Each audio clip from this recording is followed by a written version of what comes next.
Ngokusho kwabashayeli abadlelana nenhlangano i-All Truck Drivers Forum and Allied South African, ukushayela akusilo ikhono eliyimvela kancane futhi izinkampani zamaloli zephula umthetho ngokuqasha abashayeli bamaloli bakwamanye amazwe. Akungabi bikho nowodwa umuntu wangaphandle ozoregister la eBargaining Council ngoba ukuqasha udriver oyiforena akukho emthethweni ngoba umthetho uthi umqasha kuphela kuskill esingekho la eSouth Africa but iskill sokudriver sinodriver abaningi abanye basemarenki bahlezi. Abashayeli bamaloli bakuleli bakumisenze ukusebenza enkabeni eGoli namhlanje bemasha bephethe nezingqwembe.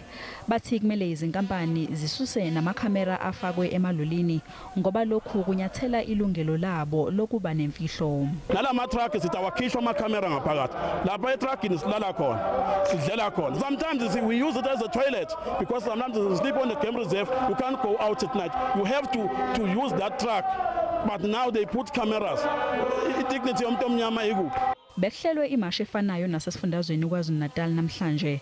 Akekho obuya emkhandlwini wezindaba ezithinta imiholo iBargaining Council ofikile ukuzokwemukela uhlu lwezikhalo.